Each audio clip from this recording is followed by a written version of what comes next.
Hello students, welcome back to my YouTube channel. Exercise 8.1 continue कर रहे हैं from question number 6। So find the area of the region in the first quadrant enclosed by X axis line and the circle. So यहाँ पर आपके पास four values हैं जो कि आपको बताती हैं कि आपको कौन सा रीजन शेड करना है एंड उसके बाद आपको उसका एरिया निकालना है। So these four values are, first of all this, that means आपको फर्स्ट क्वाड्रेंट पे ही वर्क करना है, एक्स एक्सिस तक ही वर्क करना है, इस लाइन के ऊपर वर्क करना है and the given circle. So यहाँ पे हम इन कंप्लीट फोर वैल्यूज़ का यूज़ करेंगे, राइट। बहुत ही ईजी है। First of all let's make the diagram for this. So step by step यहाँ पे देखते हैं कैसे बनता है डायग्राम। सो यहाँ पे क्लियरली आपको पता चल रहा है x माइनस 0 का स्क्वायर प्लस y माइनस 0 का स्क्वायर एंड 2 का स्क्वायर। ये मैंने एकदम स्टैंडर्ड फॉर्म में सर्कल की इक्वेशन को लिखा है, जिससे कि आपको ये पता चल गया कि आपका जो सेंटर है वो 0,0 है एंड आपके पास जो रेडियस है वो क्या है 2। ठीक है, सो ये है सेंटर 0,0।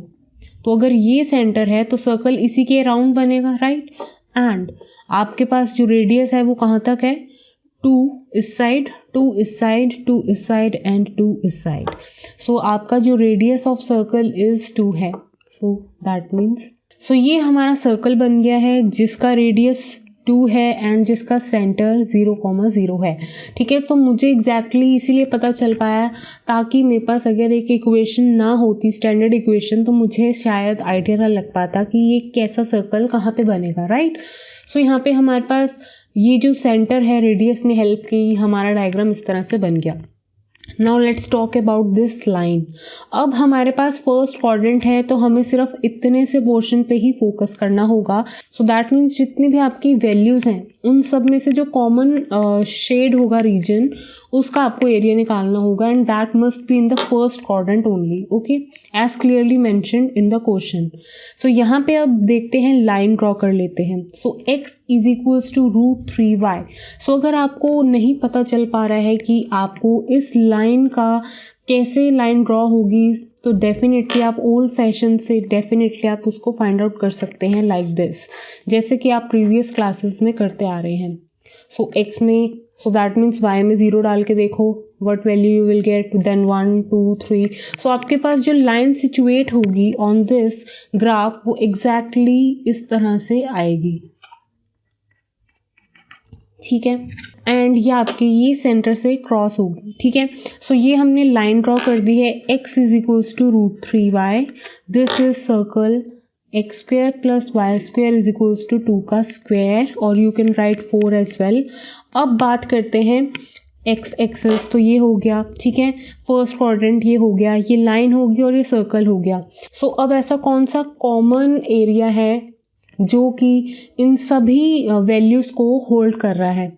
सो देखो, ये लाइन है, फर्स्ट ऑफ ऑल ये फर्स्ट क्वाड्रेंट है, ठीक है, हम फर्स्ट क्वाड्रेंट में आ चुके हैं। उसके बाद ये सर्कल है एंड ये लाइन है। तो ये लाइन या तो हम यहाँ पे ये वाला पोर्शन ले लें, ये वाला पोर्शन नहीं ले सकते क्योंकि यहाँ पे ये एक्स एक्सिस नहीं होगी, दिस इज एक्स एक्सिस। ये लाइन भी कवर होनी चाहिए because this is x axis, ये लाइन भी कवर होनी चाहिए, सो दिस इज, एंड सर्कल भी होना चाहिए, ये रहा, एंड फर्स्ट क्वाड्रेंट में भी होना चाहिए, and here it is. So common area जो है आपका वो क्या है, दिस वन। सो ये जो मैंने डॉटेड पोर्शन आपका शेड किया है, इसका आपको निकालना है एरिया फाइनली, बिकॉज ये एक ऐसा रीजन है जिसमें ये 4 वैल्यूज़ कवर हो रही हैं, राइट। सो इसी का आपको एग्जैक्टली एरिया निकालना है, दिस शेडेड रीजन। सो हम यहाँ पे क्या करेंगे, इसका फर्स्ट ऑफ ऑल नेम दे देते हैं। This is O, this point is B, this point is C। अगर हमें और कोई वैल्यूज़ आगे मिलेंगी हम उनका नेम उनका भी कर देंगे, राइट। अब यहाँ पे नेक्स्ट स्टेप देखना बहुत ही इंपॉर्टेंट है कि हम फाइनली इस रीजन का एरिया निकालते कैसे हैं, and that is very interesting point. So यहाँ पे ये वाला जो पॉइंट है, यहाँ पे दैट मीन्स ये एक ऐसा पॉइंट है, ये जो लाइन और सर्कल कट कर रहे हैं, राइट। सो यहाँ पे मैं एक पॉइंट फाइंड आउट कर सकती हूँ। क्यों? क्योंकि मेरे पास लाइन की इक्वेशन भी है एंड मेरे पास सर्कल की इक्वेशन भी है। ठीक है, दोनों को सॉल्व करके यहाँ पे मेरे पास पॉइंट निकल के आ सकता है। एंड वो कैसे हेल्प करेगा, यहाँ पे मैं एग्जैक्टली ये लाइन ड्रॉ कर रही हूँ लाइक दिस। सो यहाँ पे मेरे इस शेडेड रीजन को इस लाइन ने 2 पार्ट्स में डिवाइड कर दिया है। This is the part from 0। यहाँ पे जो भी पॉइंट आएगा उसकी वैल्यू आपको भी पता चल जाएगी। हम पहले ये पॉइंट निकालेंगे, जो कि कैसे निकलेगा, दैट मीन्स आपके पास सर्कल की इक्वेशन भी है, लाइन की इक्वेशन भी है। दोनों की वैल्यूज को सॉल्व करने के बाद x की वैल्यू है सपोज ये, तो ये वैल्यू इसमें डाल के मैं y की वैल्यू निकाल सकती हूँ, राइट। तो जब आपके पास जो वैल्यू आ जाएगी पॉजिटिव आनी चाहिए, नेगेटिव आएगी तो आप उसको रिजेक्ट कर देंगे, क्योंकि हम फर्स्ट क्वाड्रेंट में वर्क कर रहे हैं। So first of all let's find the point of this. उसके बाद मैं बताती हूँ कि हम यहाँ पे कैसे पहुँचेंगे, ठीक है। So that means solving line and circle. So यहाँ पे मैं सॉल्व कर रही हूँ लाइन एंड सर्कल की equation to find this point. और ये पॉइंट निकालना बहुत इंपॉर्टेंट है। क्यों? क्योंकि आपका जो एरिया निकलने वाला है इसका, वो इन्हीं पॉइंट्स की हेल्प के साथ निकलेगा। और कैसे, वो बहुत ही ईजी है। अगर आप फर्स्ट ऑफ ऑल आप इनकी वैल्यूज़ निकाल लें इस पॉइंट की, और ये पॉइंट आने ही वाला है, बी पॉइंट होगा, that means. So first of all x की वैल्यू क्या है, √3y। मैं यहाँ पे x में डाल सकती हूँ, राइट। आपके पास x is equals to √3y है, जो कि आप कहाँ डाल सकते हो, इस x में। सो जैसे ही मैंने √3y यहाँ पे डाला, sorry this is plus Y square is equals to 4, यहाँ पे रूट हट गया, 3 हो गया, और this is Y square. So अब यहाँ पे क्या हो गया है, ये value 3y square plus Y square, that means 4y square is equals to 4। 4 से 4 कैंसिल हो गया, so that means 1। So that means y की वैल्यू, मतलब स्क्वायर है y के ऊपर, तो उधर जाएगा तो रूट में हो जाएगा, that means √1। So y is equals to, root हटाओगे तो +-1। सो y की वैल्यू एक बार आपके पास पॉजिटिव आ रही है, एक बार नेगेटिव। तो ये वैल्यू को रिजेक्ट करना है, क्योंकि मैं यहाँ पे सिर्फ पॉजिटिव वैल्यूज कंसिडर करूँगी, क्योंकि ये फर्स्ट क्वाड्रेंट में हम वर्क कर रहे हैं, ठीक है। सो अब मेरा y का पॉइंट आ चुका है। तो ये पॉइंट होता क्या है, पॉइंट में क्या वैल्यू होती है, एक x होता है, एक y ही तो होता है, राइट। सो हम वही पॉइंट फाइंड आउट कर रहे हैं। y का पॉइंट आ चुका है, जो कि यहाँ पे फिट हो गया है। अब यहाँ पे जो x वाला पॉइंट है वो फाइंड आउट हो जाएगा। कैसे? जब मैं y की वैल्यू यहाँ पर डालूंगी। सो x की वैल्यू क्या आई है, √3। So the point B is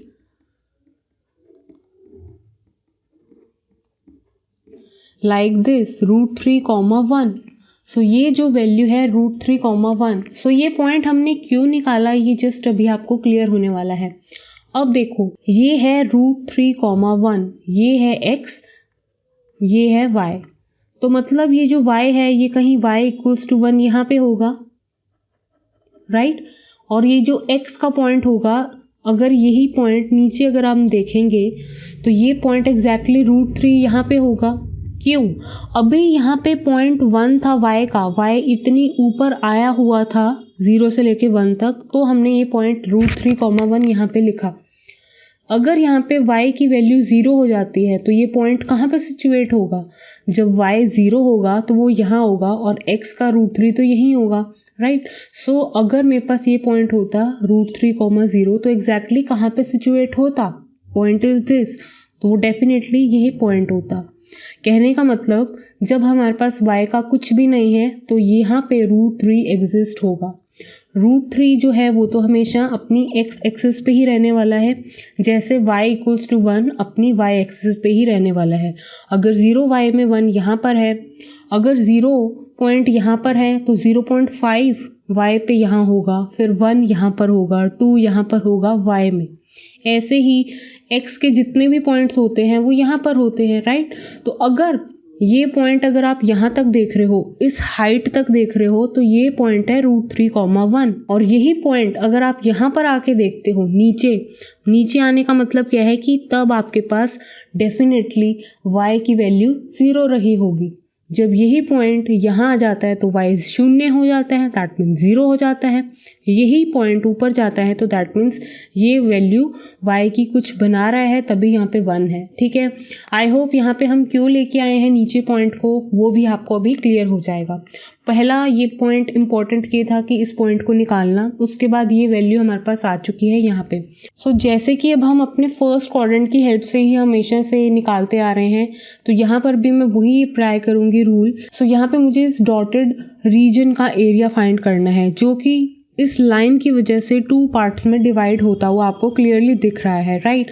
so हमने ये लाइन, ये पॉइंट निकाला इसीलिए ताकि हम ये लाइन ड्रॉ कर सके। मैंने अपने जो फाइंड करना था रीजन को, उनको 2 पार्ट्स में इसलिए डिवाइड कर दिया ताकि मुझे सॉल्यूशन, अपना एरिया फाइंड आउट करने में दिक्कत ना हो। क्यों? क्योंकि आपका जो एरिया है वो, अगर आप देखें ये स्मॉल लाइंस को, बहुत सारी लाइंस हैं, ठीक है। आधी लाइन, ये लाइन के इस साइड, ये ऐसा आपका एक जो थिक बार बनेगा, ये आपको इस तरह से दिख रहा है। हम हमेशा थिक बार की हेल्प से ही अपना सोल्यूशन फाइंड करते हैं with the help of integration. और एक थिक बार आपकी लाइंस यहाँ पे बना रही है। सो ये मैंने 2 यहाँ पे थिक बार्स क्यों बनाए हैं, एक ही क्यों नहीं बनाया, ये बात बहुत ही इम्पॉर्टेंट है। यहाँ पे मैंने 2 थिक बार्स इसलिए बनाए हैं क्योंकि इस लाइन के इस साइड वाला जो थिक बार है वो इस लाइन को टच कर रहा है, और लाइन के इस साइड वाला थिक बार इस सर्कल को टच कर रहा है। सो दैट मीन्स मुझे एरिया कम्प्लीटली एक ही बार में नहीं निकल सकता। वो कैसे? क्योंकि ये 2 अनदर लाइन या सर्कल को टच कर रहे हैं बार्स। तो ये जितना भी एरिया यहाँ तक होगा 0 से लेके √3 तक, वो ऐसी लाइंस हैं जो सिर्फ लाइन को टच कर रही हैं। तो मेरे को जब इक्वेशन निकालनी होगी y dx की, पुट करनी होगी, तो ये जो y की इक्वेशन, y की वैल्यू आएगी, तो वो कहाँ से आएगी? इस लाइन में से। क्यों? क्योंकि ये वाला जो थिक बार है, ये वाली जो लाइंस हैं, ये वाला जो एरिया कवर कर रहा है वो किसको टच कर रहा है? इस लाइन को। और यही बात करूँ √3 से लेकर 2 तक, ये एक ऐसा रीजन है जो कहाँ तक टच कर रहा है? सर्कल को टच कर रहा है। तो यहाँ का जो y dx होगा, तो उसमें y की जो वैल्यू आएगी वो कहाँ से आएगी? किस इक्वेशन से आएगी? क्योंकि सर्कल को टच कर रहा है तो सर्कल की इक्वेशन में से आपको y की वैल्यू निकालनी पड़ेगी। तो ये बहुत ही अच्छा क्वेश्चन है, क्वेश्चन नंबर 6। क्यों? क्योंकि आपने ऐसा क्वेश्चन अभी तक नहीं देखा होगा अगर आप ये वाली एक्सरसाइज स्टार्ट कर चुके हैं। सो यहाँ पे क्वेश्चन नंबर 6 थोड़ा सा कॉम्प्लिकेटेड लग सकता है, बट बिल्कुल भी नहीं है। सो पहला स्टेप ये था कि आपको एक ऐसा डॉटेड रीजन हमने बनाया जो इन 4 वैल्यूज़ को कॉमनली कवर कर रहा था, ठीक है। उनके बाद नेक्स्ट स्टेप होता है कि आपको उसका एरिया निकालना है, राइट, उस शेडेड रीजन का। सो लेकिन आपका जो शेडेड रीजन है वो ऐसा रीजन है जिसमें लाइन सर्कल दोनों इन्वॉल्व हैं, ठीक है। एक्स एक्सिस तो एज एन कॉमन है ही, जिनका बेस है, जिसकी आप लिमिट्स लगाओगे लेकिन आपके पास लाइन और सर्कल का मिक्सचर है। तब हम उस सिनेरियो में इस तरह से हम सॉल्व करेंगे कि पहले मैं इतने से पोर्शन का एरिया निकाल लूँगी, फिर उसका ऐड करके इतने से पोर्शन को ऐड कर दूँगी, तब जाकर मेरा इस कंप्लीट डॉटेड रीजन का एरिया निकल के आएगा। कहने का मतलब है ये 0 है, ये B है, ये C है, इसको आप पॉइंट दे दो नेम A। सो A वाला जो पॉइंट है वो क्या है? √3, 0। B वाला पॉइंट आई होप आपको अब क्लियर हो गया हो कि हमने क्यों निकाला। पॉइंट इसीलिए निकालना इम्पॉर्टेंट है कि अगर आपको इन सब का लिमिट्स पता होगा, क्योंकि अब हम यहाँ पे डिफरेंट करके इनको निकाल रहे हैं। पहले मैं यहाँ से लेके यहाँ तक लिमिट लगाऊंगी और इतने से पोर्शन को सॉल्व करूंगी। उसी के साथ मुझे ये वाला एरिया भी चाहिए, तो मैं √3 से 2 तक जाऊंगी। तो मुझे एक्स एक्सिस के पॉइंट की ज़रूरत थी, तो मैंने इस पॉइंट को एक्स एक्सिस में इस तरह से फाउंड किया कि अगर मेरे पास y नहीं होता तो ये पॉइंट √3, 0 यहाँ पे लाई करता, ठीक है। सो कहने का मतलब है हम इसको कैसे देखेंगे, अगर आप बहुत ही शॉर्ट फॉर्म में जल्दी से इसी पेज पे देखना चाहते हैं। हमारा जो एरिया होगा, पूरा एरिया ये चाहते हैं हम, OBC, ठीक है। OBC ये पूरा शेडेड रीजन होगा। Area of shaded region OBC कैसे आएगा? Area of O B A plus area of A B C, ठीक है, इतना सा area plus A B C, ये दोनों को कंबाइन करके ये मेरा सारा ओ बी सी एरिया बनेगा, ठीक है। So area of shaded region O B C हमें कैसे मिलेगा, by adding area of O B A plus area of A B C, ठीक है। अब यहाँ पे area of O B A, समझ लो आपके पास इतना पोर्शन नहीं है तो नॉर्मल जैसे हम फाइंड आउट करते आ रहे हैं वाई डी एक्स, लिमिट लगा दो 0 से लेके √3 तक है तो आपको फाइंड आउट करना आ जाएगा, राइट। ये किसको टच कर रहा है, लाइन को टच कर रहा है, तो y की वैल्यू लाइन से आ जाएगी, ठीक है। So that means clear page पे देख लेते हैं। सो यहाँ पर मैंने आपके पास एरिया ऑफ ओ बी ए की लिमिट लगा दी है 0 से लेके जो कि √3 तक है, एंड वाई डी एक्स जो थिक बार है उसकी वैल्यू आपको डेफिनेटली लाइन से मिलेगी। अगर और क्लियरली आपको कन्फ्यूज़न ना हो तो ये मैं बता देती हूँ, area of O B A is line, जिस लाइन इसका मतलब आपको जो y की वैल्यू वो लाइन से मिलेगी, यहाँ पे y की वैल्यू सर्कल से मिलेगी, सर्कल की इक्वेशन। बिकॉज जो आपके पास सपोज ये था आपका डायग्राम, इतना सा अगर आप देखना चाहें क्योंकि फर्स्ट क्वाड्रेंट में बात कर रहे हैं हम, तो ये लाइन ड्रॉ करी थी हमने, इस पॉइंट पे आके हमने पॉइंट निकाल लिया, ये 0, ये √3 और ये क्या है 2। सो अगर मुझे 0 से √3 बात करनी है तो मेरा थिक बार लाइन को टच कर रहा है और लिमिट 0 से √3, तो इतना सा पोर्शन की वैल्यू इतने से वैल्यूज़ में आ जाएगी, ठीक है। सो दैट मीन 0 √3, y की वैल्यू अभी हम लिख देते हैं, लेकिन मुझे ये वाला पोर्शन भी चाहिए, राइट, क्योंकि ये ही पोर्शन हमने फाइंड आउट किया था कि ये कंप्लीट पोर्शन हमें चाहिए। सो ये वाला बार अगर मैं यहाँ पे लाइंस जो होंगी वो बार किसको टच कर रहा है, सर्कल को, तो √3 से 2 आपका ये पॉइंट निकालने का मतलब अब आपको आई होप क्लियर हो गया हो कि ये पॉइंट कैसे हमने निकाला और इस पॉइंट को निकालने का क्या बेनिफिट है, हमें मिल गई हमारी लिमिट्स, ठीक है। सो √3 से 2 ये एरिया फाइंड आउट कर देगा, सो √3 से 2 एंड y की वैल्यू यहाँ पे सर्कल से आएगी। सो अब हमारे पास x = √3y है, सो यहाँ पे मेरे पास x/√3 = y, सो मेरे पास लाइन की जो y की वैल्यू है वो इस तरह से निकल के आई है। सो यहाँ पे मैं पुट कर देती हूँ x/√3/dx। अब मेरे पास सर्कल की इक्वेशन है x² + y² = 4, तो यहाँ से x² को इधर शिफ्ट करो, y की वैल्यू इधर स्क्वायर पे जाएगी तो रूट हो जाएगा, सो √4 - x² y की वैल्यू आई है जो कि आप यहाँ पे कम्प्लीटली फिट कर सकते हो। बस अब इतने से पोर्शन को आपको सॉल्व करना है एंड दिस कंबाइन करके आपके पास ये कंप्लीट रीजन आ जाएगा, ठीक है, जो कि आपको चाहिए। आई होप मैंने एक एक स्टेप आपको इसमें क्लियरली बता दिया है। जस्ट अब आप सॉल्व कर लेते हैं सो दैट हमारा फाइनल आंसर भी आ जाए। ये वाले पोर्शन को आप अलग से सॉल्व कर रहे हैं, इतने से पोर्शन को अलग से सॉल्व कर रहे हैं। यहाँ पे जो √3 है वो कांस्टेंट है, उसको मैंने बाहर लिख दिया है, एंड x का integration is very easy, that means x²/2 and इस पर आप लगा देंगे लिमिट।